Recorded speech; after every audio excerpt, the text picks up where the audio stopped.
Assalamualaikum warahmatullahi wabarakatuh. Perkenalkan, nama saya Doni Damara Putra dari Vokasional Informatika 1B. Di sini saya akan menjelaskan tentang pengenalan ilmu kimia.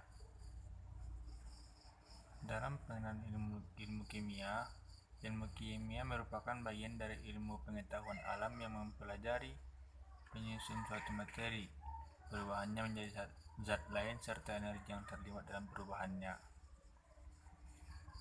Materi dan sifat-sifatnya. Materi, segala sesuatu yang menempati ruang dan memiliki massa. Sifat materi dibagi dua, yaitu sifat ekstensif, dapat bertambah tergantung pada jumlah materi, contoh massa dan volume. Sifat intensif, yaitu tidak dapat bertambah, tidak tergantung pada jumlah materi, contoh titik lidi, titik leleh, kerapatan. Sifat materi dapat dibedakan menjadi sifat fisika dan sifat kimia. Sifat fisika tidak berhubungan dengan reaktivitasnya, sedangkan sifat kimia berhubungan dengan reaktivitas bereaksi dengan zat lain. Wujud materi yaitu kondensat Bose-Einstein, padat, cair, gas, plasma. Berdasarkan komposisinya, materi dibagi menjadi tiga, yaitu unsur, senyawa, dan campuran. Unsur yaitu bentuk tersederhana dari materi, tidak dapat diuraikan lagi secara kimia. Senyawa yaitu gabungan dua atau lebih unsur dengan perbandingan tertentu dan tetap. Campuran yaitu gabungan yang berbagai jenis unsur dan senyawa yang berada bersama membangun materi. Berdasarkan persebarannya, campuran dibedakan menjadi dispersi homogen dan dispersi heterogen. Dispersi homogen disebut larutan yang mempunyai sifat yang berserba sama di semua bagiannya. Dispersi heterogen disebut campuran mempunyai sifat dan penyusunnya tidak sama di semua bagiannya. Perbedaan larutan kulit dan suspensi terdiri sebagai berikut.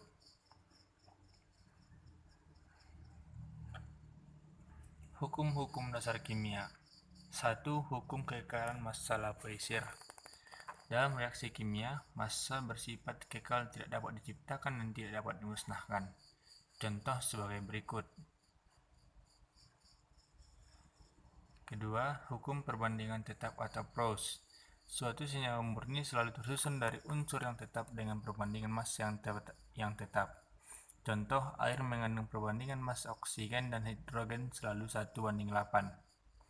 Pernyataan Proust tentang Claude Berthollet pada tahun 1748 sampai 1822 yang menyatakan penyusun suatu zat tergantung bagaimana zat itu dibuat.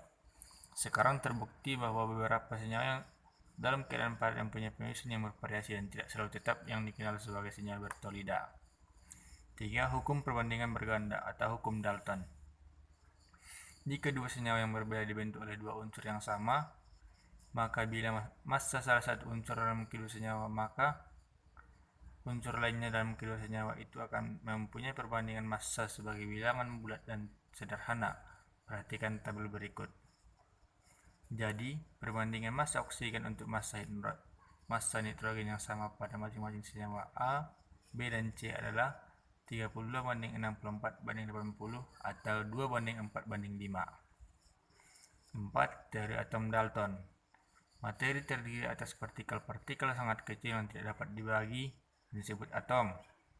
Atom-atom suatu unsur mempunyai sifat yang sama atau ukuran, bentuk, dan massa yang berbeda dengan sifat-sifat atom unsur lain.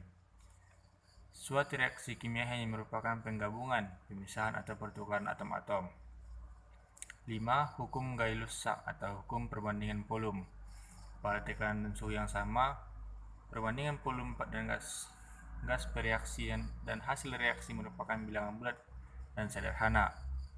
6. Hukum Avogadro. Pada tekanan dan suhu yang sama, gas-gas bervolume sama mengandung jumlah molekul yang sama.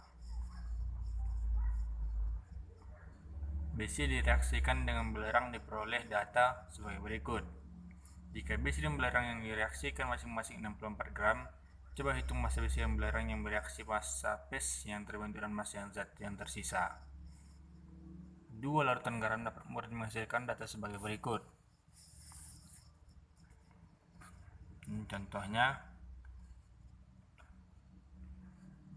Senyawa hidrogen dan oksigen mengandung nitrogen dengan komposisi 63,66%, 46,67%, 36,85%, 30,44%, 25,93%, 22,58%.